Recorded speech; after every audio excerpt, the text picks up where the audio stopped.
ছাত্ৰ ছাত্ৰীসকল তোমালোক সকলোকে আমাৰ এই চেনেলটোলৈ পুনৰবাৰ স্বাগতম জনাইছোঁ। আজিৰ এই ভিডিঅ'টো জিজ্ঞাছ চেলেঞ্জাৰ্ছ এক্সাম দিব বিচৰা প্ৰত্যেকজন ছাত্ৰ বা ছাত্ৰীৰ কাৰণে বহুত বেছি ইম্পৰ্টেণ্ট হয়। তোমালোকে ভিডিঅ'টো শেষলৈকে চাই থাকিবা, কাৰণ তোমালোকে পৰীক্ষা দিয়াৰ আগতে তোমালোকক কিছু ইনষ্ট্ৰাকশ্যন দিয়া হয়। গতিকে সেইখিনি বহুতো ছাত্ৰ ছাত্ৰীয়ে পৰীক্ষা দিয়াৰ সময়ত পঢ়ি চাবলৈ সময় নাপায় বা তাত তেওঁলোকে বুজি নাপায়। গতিকে তোমালোকে এই ভিডিঅ'টোতে তোমালোকে গোটেইখিনি বুজি পাবা, ভিডিঅ'টো শেষলৈকে চাই থাকা। এতিয়া চোৱা, মই যোৱাকালি এটা ভিডিঅ' আপলোড কৰিছিলোঁ চিলেবাছৰ। তাত মই আগতেই কৈছিলোঁ যে ক্লাছ 3, 4 আৰু 5ত পঢ়ি থকা ছাত্ৰ ছাত্ৰীসকলৰ 100 মাৰ্কছৰ কুৱেশ্যন পেপাৰখন হ'ব, অৰ্থাৎ 100টা প্ৰশ্ন থাকিব। 3 ঘণ্টাই তোমালোকে পাবা তাত 100 নম্বৰ। ঠিক আছে। আৰু 6, 7, 8 আৰু 9ত পঢ়ি থকা ছাত্ৰ ছাত্ৰীসকলৰ 150 মাৰ্কছৰ কুৱেশ্যন পেপাৰখন থাকিব আৰু 150টা কুৱেশ্যন তাত থাকিব। ঠিক আছে। সেই ভিডিঅ' তোমালোকে চাই ল'বা, তেতিয়া তোমালোকে ভালদৰে বুজি পাবা। এতিয়া চাওঁ আহা ইনষ্ট্ৰাকশ্যনত কি কি লিখা আছে। আমি প্ৰথম ইনষ্ট্ৰাকশ্যনটো চাওঁ। ইয়াত লিখা আছে যে কোনো পৰীক্ষাৰ্থীকে পৰীক্ষা আৰম্ভণিৰ আধা ঘণ্টা পাছত পৰীক্ষাগৃহত প্ৰৱেশ কৰিবলৈ দিয়া নহ'ব আৰু আৰম্ভণিৰ আধা ঘণ্টাৰ ভিতৰত বাহিৰলৈ যাব দিয়া নহ'ব। No candidate will be allowed to enter the examination hall after half an hour or to leave the hall within half an hour of the scheduled start of examination.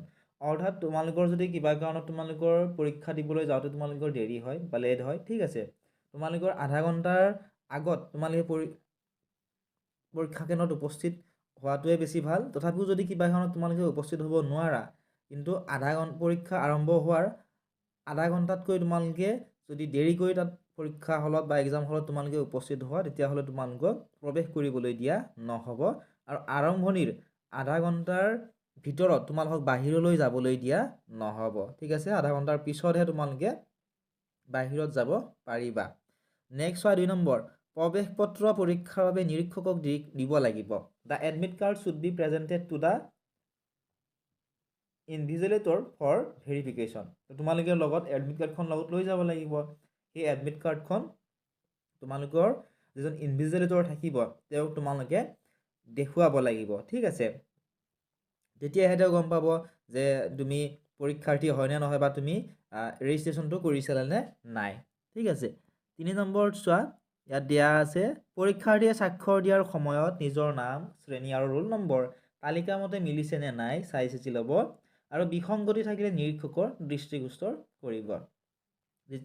The candidate should verify his her name, roll number and class at the time of putting his her signature on the attendance sheet and bring any discrepancy to the notice of the invigilator. অৰ্থাৎ তোমালোকে যেতিয়া তোমালোকে স্বাক্ষৰ দিবা, চহী মাৰিবা, তেতিয়া তোমালোকৰ নিজৰ নামটো, শ্ৰেণী, কিমান শ্ৰেণীত পঢ়া তোমালোকৰ যি ৰোল নাম্বাৰ সেইটো তালিকাখনত থকা মতে মিলিছে নে নাই তোমালোকে ভালদৰে চাই ল'বা।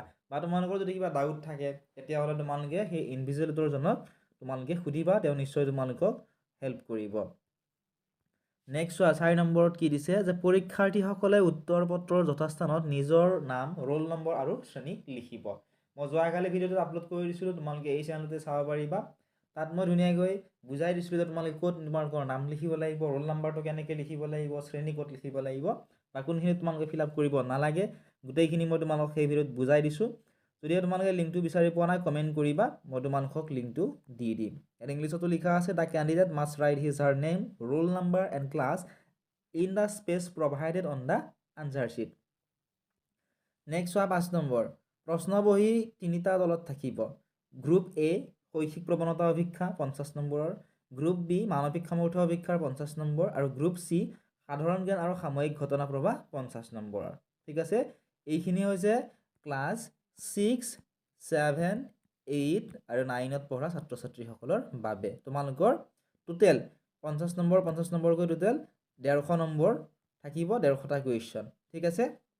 তোমালোকে আগৰ ভিডিঅ'টো চাবা, তোমালোকে বুজি পাবা। আৰু ক্লাছ 3, 4, 5ত পঢ়া যদি ছাত্ৰ ছাত্ৰীয়ে চাই আছা তেতিয়াহ'লে তোমালোকৰ 100টা কুৱেশ্যন থাকিব। এতিয়া নেক্সট চোৱা, 6 নম্বৰ যিটো ইনষ্ট্ৰাকশ্যন দিয়া আছিলে, প্ৰশ্নসমূহৰ উত্তৰ কেৱল উত্তৰ পত্ৰতহে কৰিব লাগিব। The answers should be marked in the answer sheet only. তোমালোকে যিকেইটা প্ৰশ্ন আছিলে প্ৰশ্নখিনিৰ উত্তৰ তোমালোকে এখন আনচাৰ শ্বীট দিয়া হ'ব। যোৱাকালি মোৰ ভিডিঅ'ত মই দেখুৱাই দিছিলোঁ আনচাৰ শ্বীটখন। সেই আনচাৰ শ্বীটখনত তোমালোকে আনচাৰখিনি কৰিব লাগিব। নেক্সট চোৱা 7 নম্বৰত কি দিছে। 7 নম্বৰত দিছিলে যে প্ৰতিটো প্ৰশ্নৰ উত্তৰৰ বাবে 4টা বা 5টা বৃত্তত দিয়া বিকল্পবোৰৰ পৰা শুদ্ধটো বাছি নম্বৰটো কলা কৰি চিহ্নিত কৰিব লাগিব। কেৱল বল পেনেৰেহে কলা চিহ্ন দিব লাগিব। যদি উত্তৰৰ বাবে একাধিক বৃত্ত চিহ্নিত কৰা হয় তেনেহ'লে উত্তৰটো অশুদ্ধ বুলি ধৰা হ'ব। অৰ্থাৎ তোমালোকৰ এইটো ধৰা 1 নম্বৰৰ ধৰা এইটো কুৱেশ্যন, ঠিক আছে, এইটো কুৱেশ্যন। ইয়াতে তোমালোকক 4টাকৈ অপশ্যন দিয়া থাকিব, ঠিক আছে। ইয়াত লিখা থাকিব A, B, C, D। যদিহে ধৰা কুৱেশ্যন নম্বৰ 1ৰ কাৰেক্ট আনচাৰটো B, তেতিয়াহ'লে তোমালোকে বল পেনেৰে তোমালোকে ইয়াতে ক'লা চিহ্ন দিব লাগিব, ঠিক আছে। ব্লেক বল পেন তোমালোকে লগত লৈ যাব লাগিব, ঠিক আছে। তোমালোকে যদি বৃত্তটোৰ বাহিৰত এনেকুৱা ধৰণে নকৰিলে কেনচেল হ'ব। আৰু তোমালোকে দুটাত তোমালোকে এনেকুৱা ধৰণে কালাৰ কৰিব নোৱাৰিবা, তেতিয়াও তোমালোকৰ এইটো কেনচেল হ'ব, ঠিক আছে। যিটো শুদ্ধ হয় তোমালোকে যিটো শুদ্ধ বুলি ভাবা সেইটো তোমালোকে এনেকুৱা ধৰণে কালাৰ কৰি দিবা। আশা কৰিছোঁ তোমালোকে বুজি পালা। এতিয়া নেক্সট চাওঁ আহা আমি 8 নম্বৰত কি দিছে।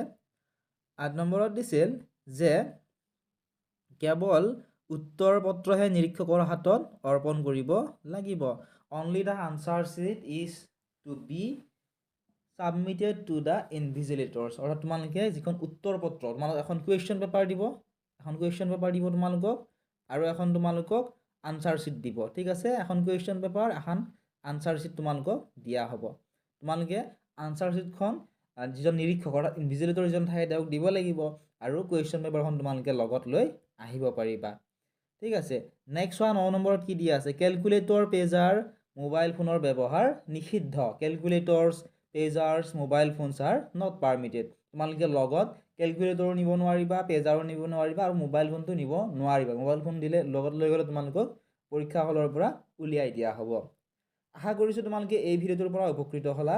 তোমালোকে যদিহে ইয়াৰে 7 নম্বৰ যিটো পইণ্ট আছে বা 5 নম্বৰ যিটো পইণ্ট আছে, 4 নম্বৰ যিটো পইণ্ট আছে, এইখিনি যদি তোমালোকে ভালদৰে বুজি ল'ব বিচৰা, তোমালোকে ইয়াৰ আগত যিটো ভিডিঅ' আপলোড কৰা হৈছে এই চেনেলটোত তোমালোকে সেই ভিডিঅ'টো চাই ল'বা। তেতিয়াহে তোমালোকে ভালদৰে তোমালোকৰ কনফিউজনসমূহ ক্লিয়াৰ হ'ব। আৰু তোমালোকৰ বন্ধু বান্ধৱীসকলৰ লগতো ভিডিঅ'টো শ্বেয়াৰ কৰি দিবলৈ নাপাহৰিবা, যাতে তেওঁলোকো উপকৃত হয়। চেনেলটো যদি ছাবস্ক্ৰাইব কৰা নাই ছাবস্ক্ৰাইব কৰি দিব।